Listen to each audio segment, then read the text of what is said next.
Apa sih undang-undang pelayaran itu?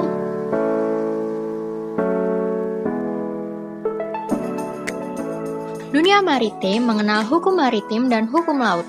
Oke guys, untuk dapat membedakan tiga istilah di atas, kita bahas satu persatu.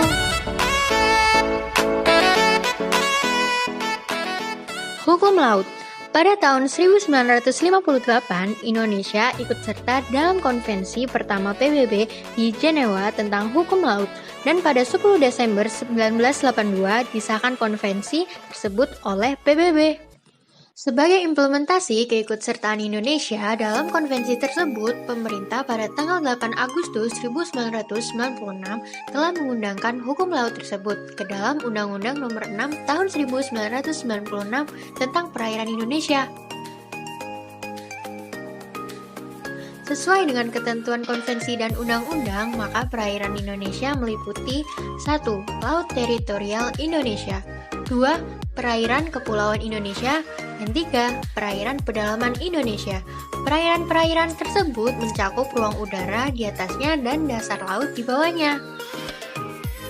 Sejak disahkannya Konvensi Hukum Laut ketiga oleh PBB pada tahun 1982, terwujudlah UNCLOS yang ditandatangani oleh 117 negara.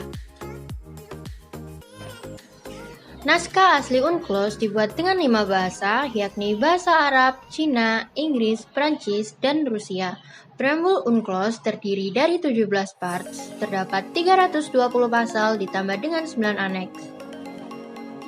Beberapa contoh ketentuan hasil konvensi UNCLOS tersebut antara lain batas landas kontinen. Dari segi geologi, batas ini merupakan batas dasar laut yang merupakan kelanjutan dari sebuah benua. Lautan pada batas laut ini memiliki kedalaman kurang dari 200 meter, sehingga wilayah laut dangkal tersebut merupakan bagian dari wilayah negara yang berada di kawasan tersebut. Batas landas kontinen menjadi sangat penting saat ada dua negara atau lebih yang wilayahnya terlalu dekat, sehingga untuk menentukan batas landas kontinen, jarak pantai kedua negara diukur dan dibagi dua, seperti wilayah Indonesia, Malaysia di Selat Malaka. Garis pangkal atau baseline. Garis air rendah atau saat surut sepanjang pantai yang menjadi dasar untuk mengukur wilayah laut teritorial dan zona maritim lainnya. Garis pangkal sendiri terbagi menjadi dua jenis, garis pangkal biasa dan garis pangkal lurus. Garis pangkal biasa sendiri merupakan garis perairan rendah yang ada di sepanjang pantai. Sedangkan garis pangkal lurus adalah garis lurus yang ditarik untuk menutup pantai-pantai yang terlalu melekuk, mulut sungai, teluk, dan bangunan-bangunan pelabuhan. Perairan pedalaman atau internal waters adalah perairan pada sisi darat. Garis pangkal merupakan bagian perairan pedalaman negara tersebut. Laut teritorial. Jika terdapat pantai dua negara yang letaknya berhadapan atau berdampingan satu sama lain, tidak satupun di antaranya berhak kecuali ada persetujuan antara mereka untuk menetapkan batas laut teritorialnya. Tetapi ketentuan di atas tidak berlaku apabila terdapat alasan hak historis atau keadaan khusus.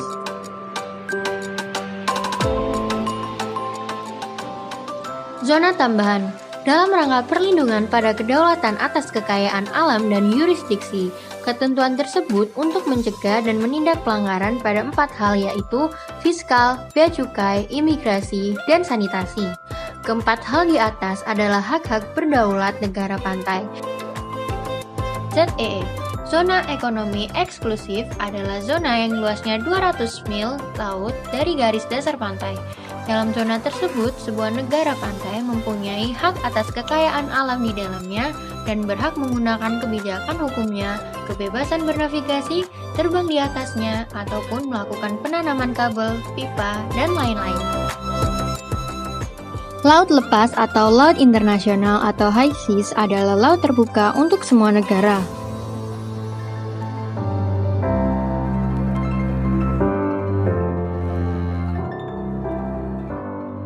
Hak berdaulat berbeda dengan kedaulatan.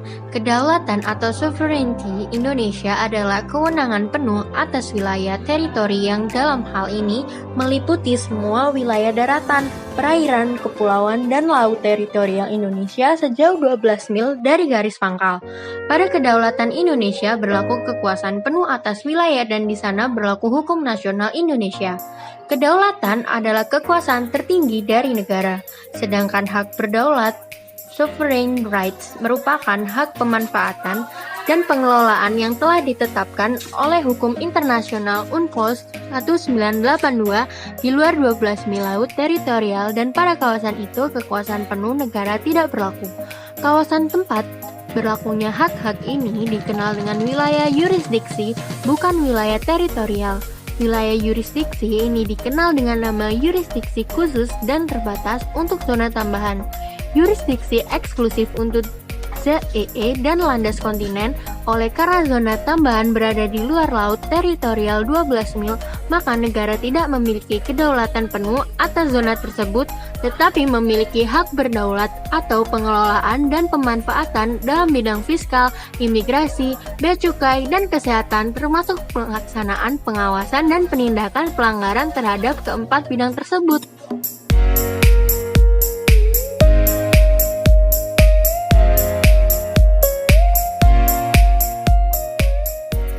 Arbitrase internasional ini merupakan organisasi permanen antar bangsa yang menyediakan sebuah forum untuk penyelesaian sengketa internasional. Arbitrase diatur di dalam Undang-Undang Nomor 30 Tahun 1999 UU Arbitrase.